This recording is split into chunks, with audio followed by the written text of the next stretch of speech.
has a great deal of living history that attracts visitors from all over the world. But apart from the more obvious examples, such as the Grenadier Guards and the Tower of London, there are other annual events that are not so well known but equally interesting and eye-catching.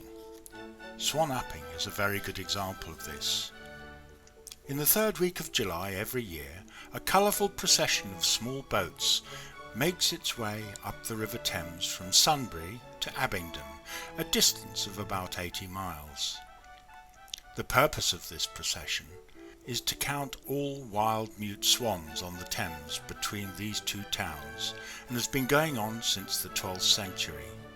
It's done on the command of the monarch, who owns the majority of these swans. This is known as Swan Upping. Originally, the reigning monarch needed to keep track of these magnificent birds because they were a valuable food source. Whilst only royalty were allowed to eat these swans, they must have been a very tempting target for the peasantry, often facing acute hunger and even starvation. In 1483 this tradition was formalised by a charter drawn up by King Edward IV for the purpose of preventing the claim of ownership of swans by yeomen and husbandmen and other persons of little reputation. At about this time the Crown's ownership of wild swans was shared on the Thames by the worshipful companies of vintners and dyers. This was probably the monarch's way of keeping these two rich and powerful organisations on their side, particularly if he or she needed money for a war. The swan's feathers were also highly prized as writing quills throughout the ages. Sadly, getting them meant killing the swans. By the 19th century, the huge demand for quills was mainly fulfilled by swan's feathers shipped from Canada by companies such as the Hudson's Bay Company. This drove some swan species, such as trumpeters, to the brink of extinction. No doubt this would also have been the fate of the Thames swans were it not for the royal protection of Swan Upping. The Swan Upping procession of boats, rowed by experienced watermen, travels upstream for 5 days, led by the Queen's swan marker. His skiff is identified by the Queen's flag.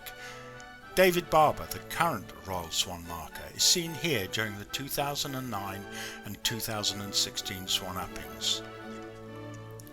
It is his job to organise and oversee this annual counting of the swans, but his brief is far broader than that, ranging from advising organisations throughout the country about swan welfare, monitoring the health and welfare of the local swan population, and advising fishing and boating organisations about coexisting with the river wildlife. Both the dyers and vintners have their own swan markers, who also travel in skiffs, flying their respective flags, red for the vintners and blue for the dyers. The name Swan Upping comes from the cry, "All up," meaning raise your oars when swans and cygnets are spotted. The birds are then corralled and the cygnets separated from their mothers for weighing and health checking.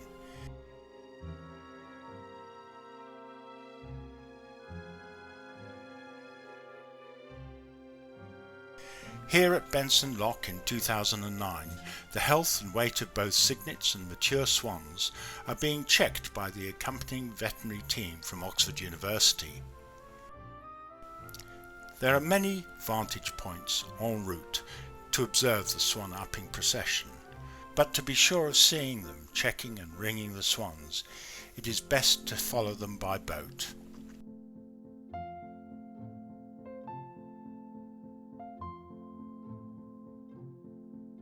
Here are just some of the places from where the Swan Upping procession can be easily observed.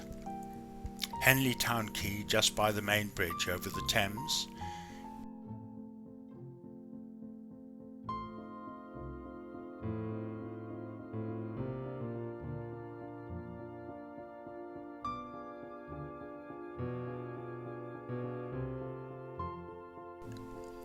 If you miss it there, you can usually catch it a short distance upstream at the River and Rowing Museum.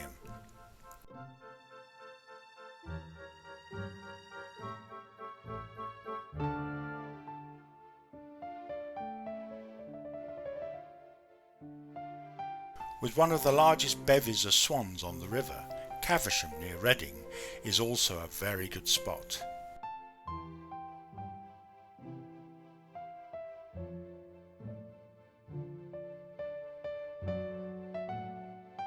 Further upriver, the Pangbourne Water Meadow affords a good view of the Swan Upping procession as it passes beneath the historic toll bridge.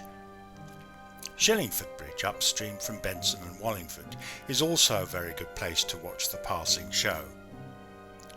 A full itinerary for Swan Upping on the Thames is published by the Queen's Swan Markers website at www.royalswan.co.uk in May of every year.